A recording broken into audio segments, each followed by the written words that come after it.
كرامي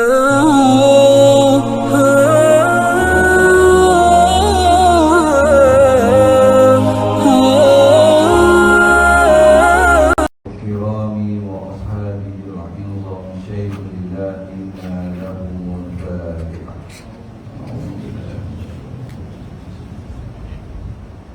الحمد لله رب العالمين إياك نعبد وإياك نستعين صراط الذين أنعمت عليهم غير المغضوب عليهم ولا الضالين. Bismillahirrahmanirrahim. Alhamdulillahi Rabbil Alamin. Wassalatu wassalamu ala asyrafil anbiya'i wal mursalin wa ala alihi wa sahbihi ajma'in. Allahumma aftah alaina hikmataka wanshur alaina min khazaini rahmatika ya arhamar rahimin. Walhamdulillahi Rabbil Alamin. Assalamualaikum warahmatullahi wabarakatuh. Innal hamdalillah asyhadu an la ilaha illallah wa asyhadu anna Muhammadan 'abduhu wa rasuluh. Allahumma shalli ala sayyidina Muhammad wa ala alihi wa ashabihi wa man da'a bi da'watihi ila yaumil qiyamah la raiba fihi. Subhanaka la ilma lana illa ma 'allamtana innaka antal alimul hakim. Wa la hawla wa la quwwata illa billahil aliyyil azim. Rabbi shrah li sadri wa yassir li amri wahlul 'uqdatam min lisani yafqahu qawli. Rabbi yassir wa la tu'assir ya karim bi rahmatika ya arhamar rahimin. Radina billahi rabba wa bil islam dina wa bi Muhammadin sallallahu alaihi wasallam nabiyya wa rasulah. Bismillahirrahmanirrahim. La yadurru ma'asmi syai'un fil ardi wa la bis samai wa huwas samiul alim. Tuan-tuan yang dirahmati Allah Subhanahu wa taala, syukur kita kepada Allah. Mudah-mudahan kita sentiasa diberikan perlindungan dan pemeliharaan Allah dan diberikan rahmatnya. Mudah-mudahan kita mendapat rahmat Allah Subhanahu wa ta'ala, kerana dalam hidup kita ini rahmat Allah adalah satu yang sangat terpenting dalam kehidupan kita. Dengan rahmat Allah lah kita mendapat kasih sayang Allah Subhanahu wa ta'ala.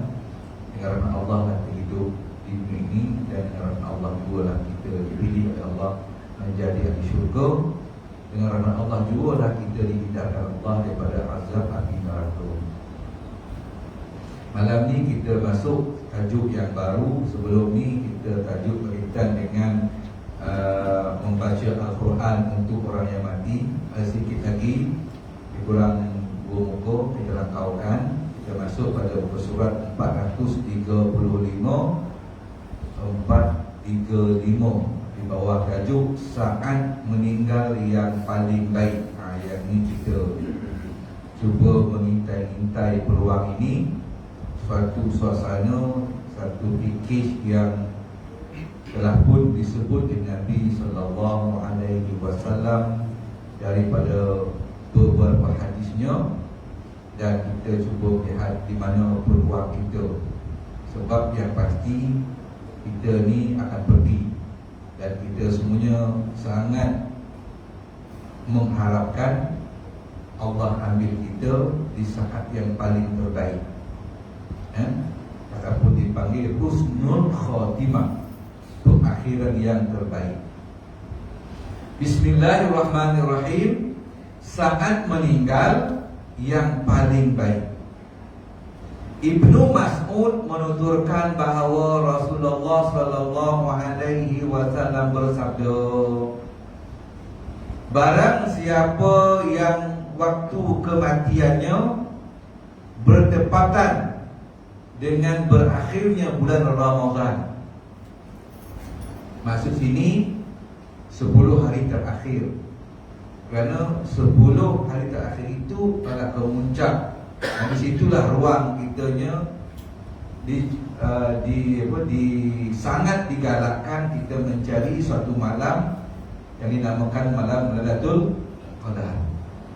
Bahkan Nabi SAW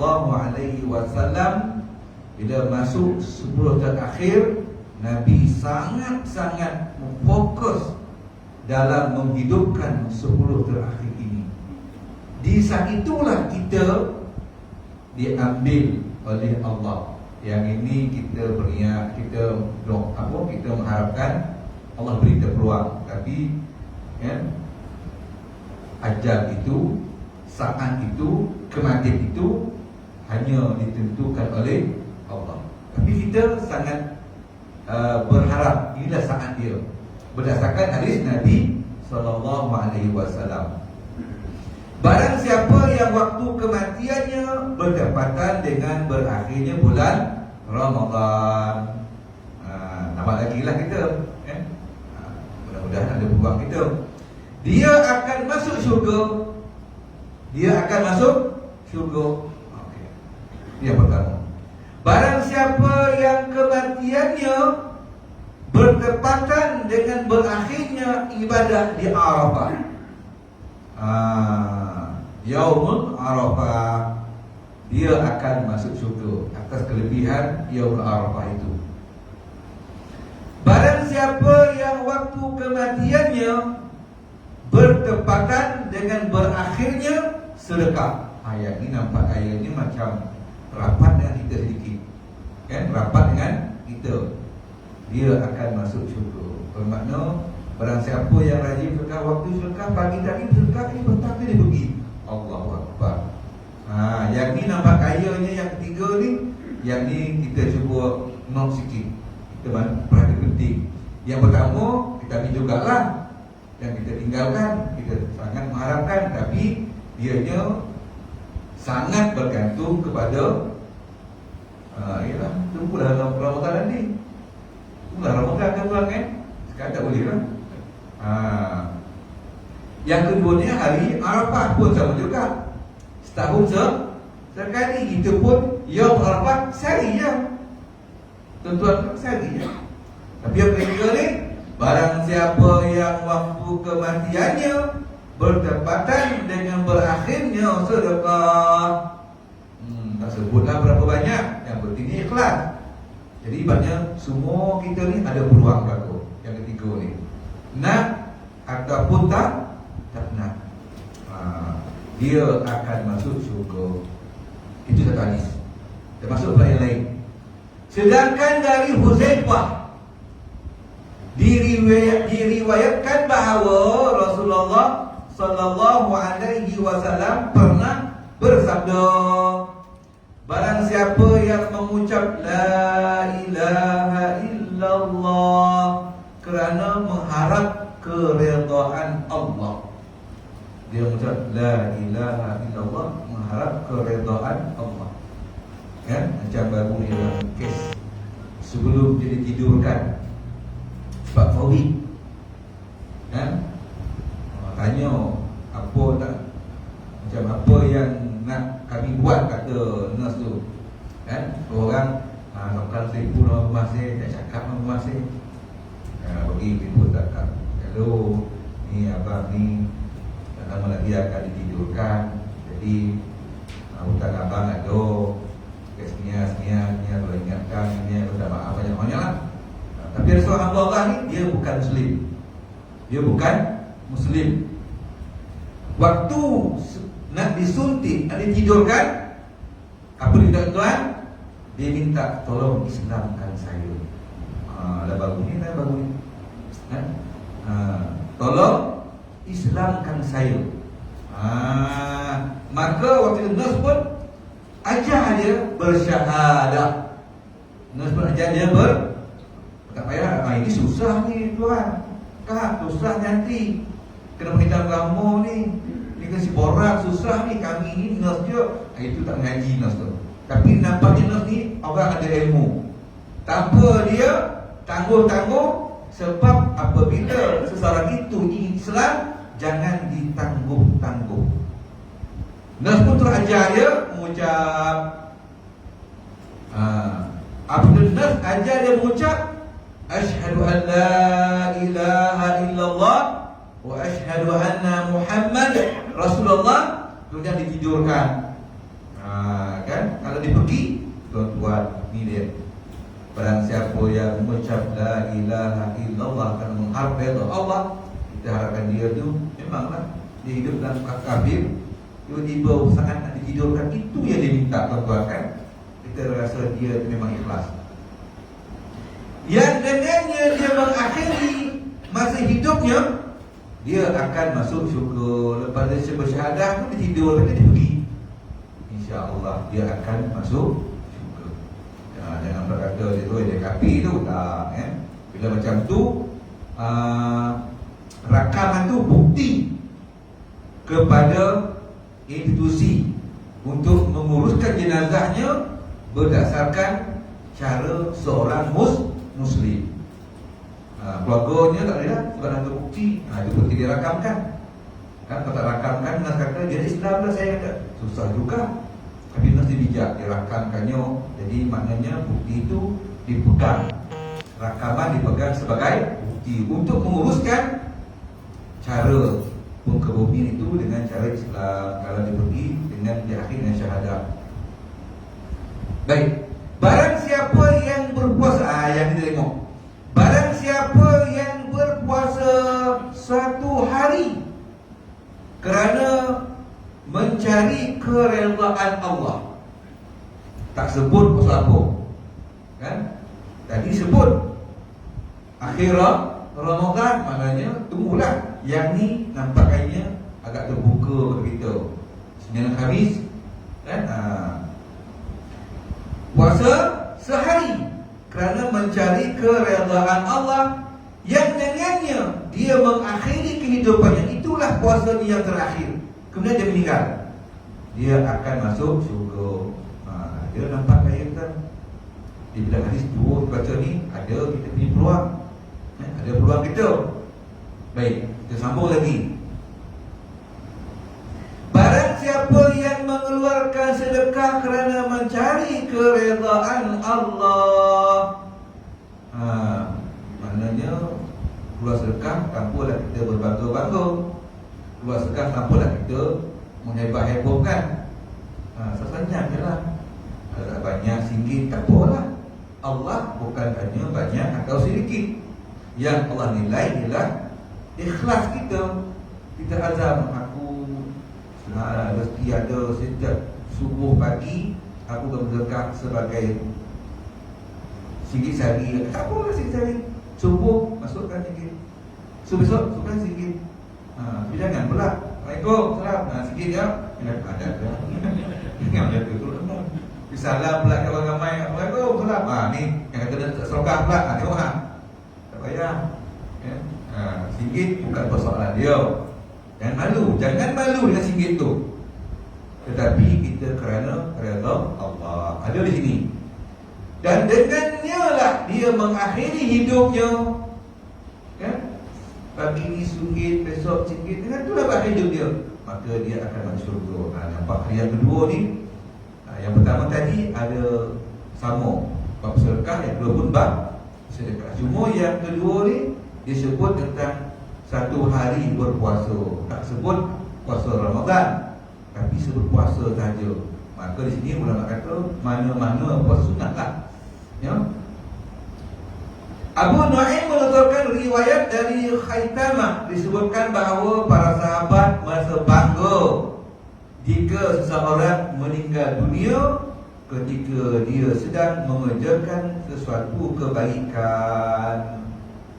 Sahabat kan berbangga apabila dengar jiran dia, sahabat meninggal dan dia sedang melakukan satu kebaikan, maka berbanggalah ya.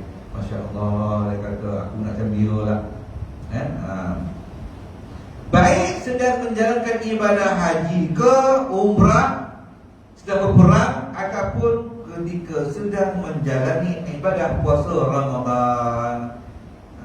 Buat haji ke, buat umrah ke, berjihad ke, maka dia akan berbangga. Sebab itu tuan-tuan, apabila sahabat pergi berjihad dan apabila dia syahid, Kudanya dibawa balik. Kudanya dibawa balik. Dan bila balik tu, kuda itu dihantar sampai ke rumah dia. Tahulah isteri bahawa dia telah menjadi seorang janda. Sebab kuda yang pulang itu tanpa penunggang dia. Syahid tak tu? Maka berbanggalah isteri kerana dia adalah seorang isteri baru dari seorang syahid. Ya, seorang syahid. Sebab di Timur Ramah, di Palestin, anak murid dia dipanggil Timur Ramah. Siapa idola kamu? Siapakah idola kamu? Jadi dia kata macam-macam. Idola aku adalah ayah aku. Kenapa? Ayah aku seorang syahid. Ada yang kata, siapa idola kamu? Idola saya ialah guru saya. Kenapa? Dia adalah seorang syahid. Kenapa? Sebab dia cakap tentang jihad dan dia mati syahid. Dia bukan orang yang bercakap, tapi akhirnya dia cakap dan dia pun mati syahid. Itulah manusia yang berada di sekeliling dia, dan dia berbangga.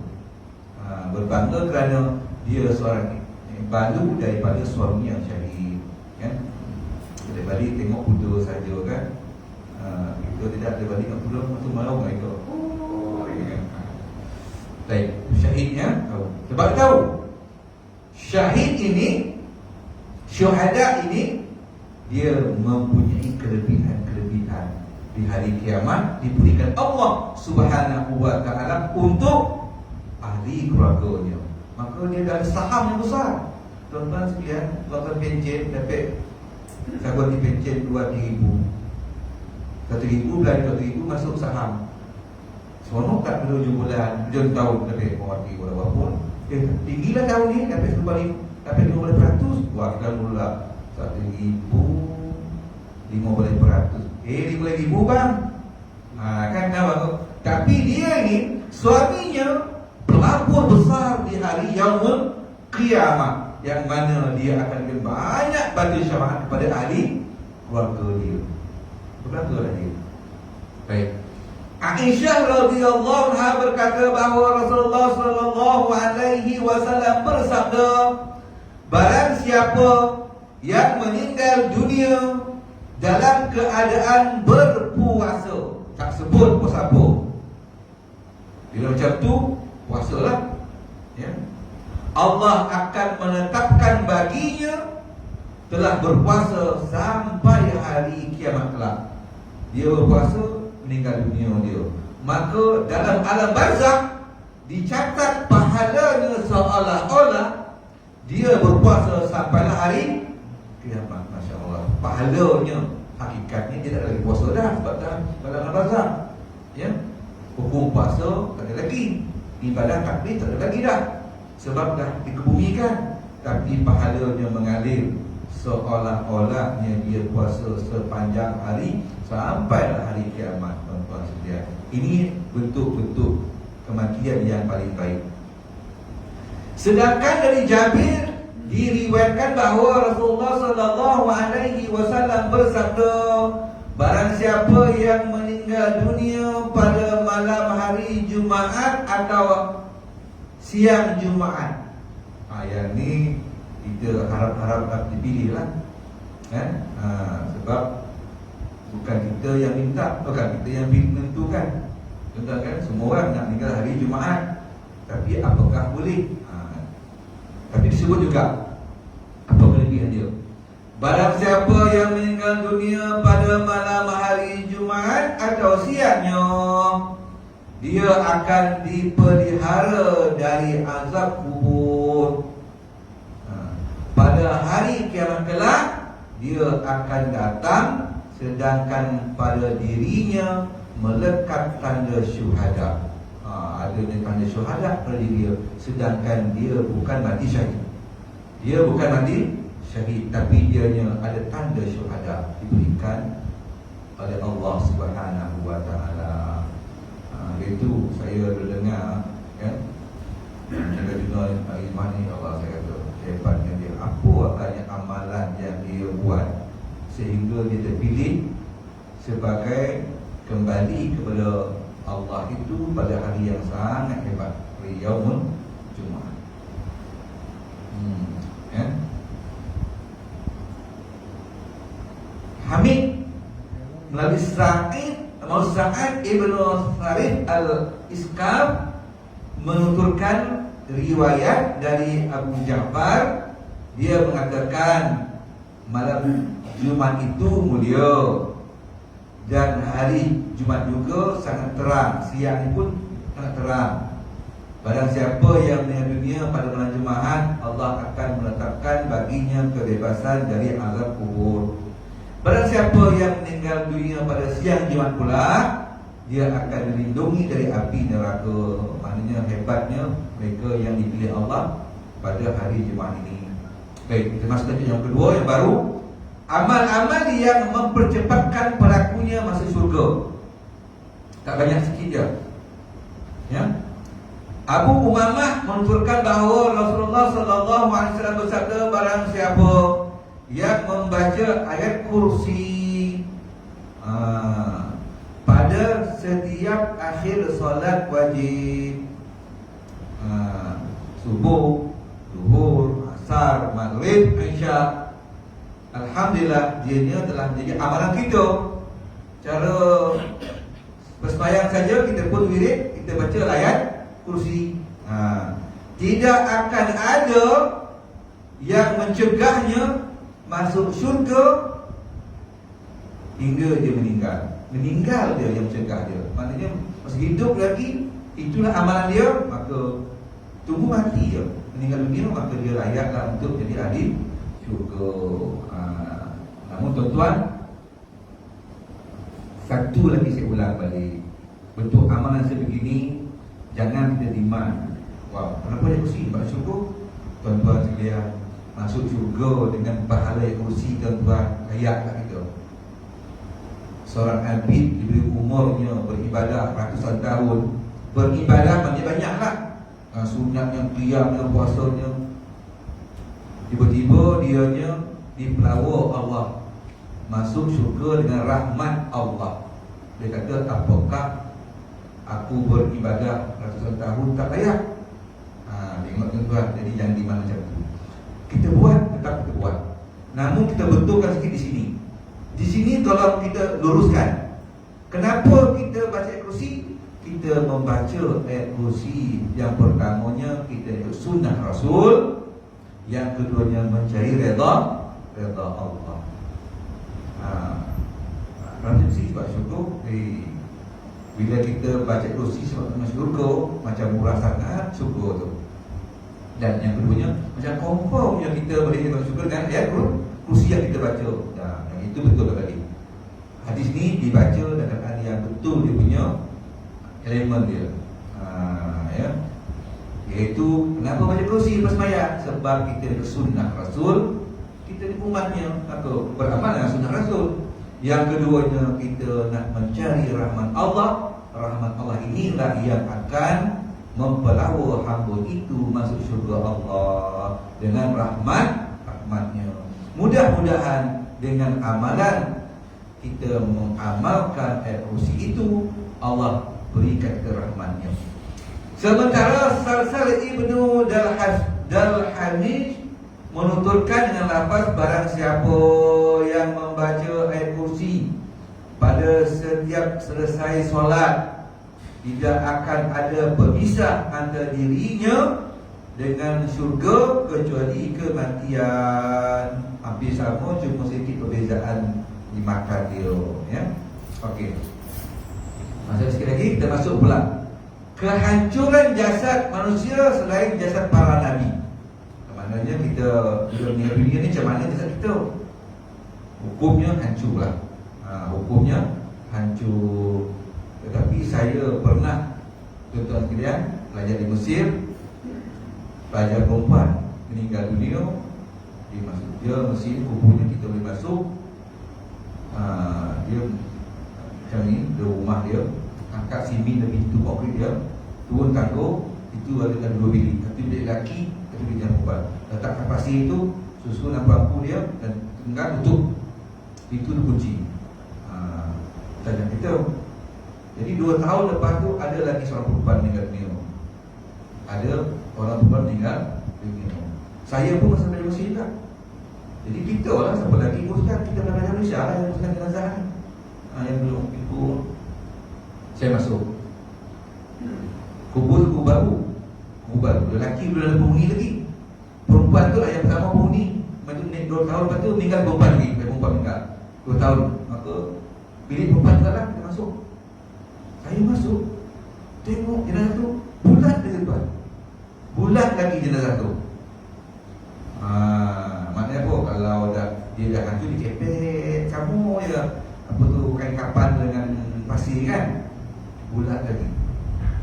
Tapi hukum biasanya bila meninggal dunia hancur. Tinggal lagi tak hancur tu, itulah kelebihan yang Allah berikan kepada dia. Baik, kita baca sini. Jundab Al-Bajali menuturkan yang pertama kali busuk dari diri manusia itu, jenazah itu adalah bermula di perut. Perut berpecah. Kita biasa masuk itu kan perut berpecah, ya.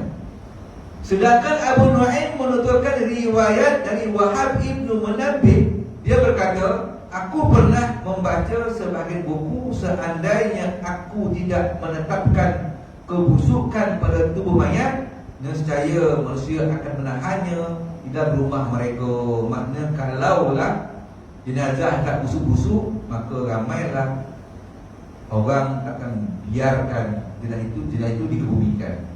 Dia sayang, biar duduk saya. Itu pun terdengar kan, dia awet simpan kan. Tapi kerana busuk itulah kita kena kebumikan. Dan itu pun kewajiban kita orang hidup. Zaid bin Arqam menuturkan sebuah hadis marfu' disebut bahawa Allah Subhanahu wa taala berfirman, aku memberikan kebebasan kepada hamba-hambaku dalam 3 hal. Aku memberikan kebebasan kepada hamba-hambaku dalam 3 hal. Yang pertama, penciptaan kutu pada biji-bijian. Boreng ada kutu dia, ada kutu boreng kan. Seandainya tidak demikian, nescaya raja-raja akan menyimpannya sebagaimana mereka menyimpan emas dan perak. Sebab rupanya hikmat Allah ciptakan pada gandum keberapa biji ini, pada kutu dia, supaya dianya turun ke bawah dan dapat dimakan oleh semua hamba-hamba Allah. Tidak disimpannya oleh raja-raja orang kaya. Jadi macam mana simpan emas, macam tu simpan. Mungkin akibat kesannya kebuluran akan berlaku kerana yang kaya simpan. Yang kedua, berubahnya jasad setelah kematian. Kalau sahaja tidak demikian, nescaya seorang kekasih tidak akan menguburkan kekasihnya. Kan? Oleh kerana bila meninggal dengan busuk, maka dikebumikan. Islam kebumikanlah. Tapi ada gambar lain dia bakar, kan? Dia letak. Tapi kalau zaman moden ni dia ada buat rumah bakar mayat. Rumah bakar mayat. Tuan tengok tuan, nak pergi tak? Saya tak nak pergi, tapi saya tak tengok. Tadi pun tengok. Dia baca kitab mati ni, saya buka YouTube. Dia letaknya dalam komputer keranda. Ada penolak dia, buka pintu, campur pintu lift, tolak, tolak, tutup, kunci, tekan dia punya tak boleh kan, suhu dia, kita tinggalkan lah. Kita orang Islam tidak, kita kebumikan. Kalau di lautan, kita tenggelamkan. Tenggelamkan dulu. Itu saya pergi ke Mekah, dia kata sebenarnya pada itu ada ramai yang meninggal. Maka disemayangkan, bumikan, semayangkan apa sebenarnya bumikan, diikat batu pada jenazah dia. Itu saya kata ikat batu. Lepas tu diturun perlahan kain dan lepaskan. Lepas tu dia berkelam, hilanglah pada pandangan mata sebab ada di batu. Itu saya kata satu dah tengok sebenarnya mata kepada dia. Lahir kehisapan. Makin jauh kita. Yang hidup layak ni, yang meninggalnya disimpan dalam air. Yang ketiga, dihilangkannya kesedihan orang. Kalau tidak demikian, nescaya dia tidak akan boleh terhibur. Ya, saya mengalami juga ayah saya meninggal 3 bulan. Saya makan tak ada, bangun malam selalu jatuh, meninggal di rumah saya. Kasut dia saya simpan, dia tak pagi buat balik. Dia simpan kasut orang tahan, kasut konjur, motong itu saya simpan. Tak amal, saya tengok sedih, nak buang saya 3 bulan namanya kan. Tapi lama-lama akhirnya dia makin mudah-mudah dan kita pun normal balik. Kan normal. Namun kita kena ingat doa kita supaya anak mesti berurusan. Sedih tu orang ambil dah perlahan, kan? Tapi doa kita janganlah hilang macam sedih juga, kan? Setiap sembahyang kita lupa dia. Sebab itu ayah kita, kan? Jadi hilanglah. Itu juga ibu saya, orang yang paling sedih. Saya anak sedih dah, ibu saya lagi sedih. Ya? Nenek saya tuan-tuan, sejarah nenek saya lagi dahsyat cabaran dia. Dah meninggal dah. Dia kahwin lelaki datuk saya tu kahwin dengan nenek saya, dapat anak 3 orang. Cerai, dia pun tinggalkan nenek saya, anak 3 orang. Jemaah ni meninggal anak dia, tinggal tu anak ini dengan ayah dia sakit, ialah dulu kan sakit min topok-topok dengan daun ya. Mana ada hospital kan.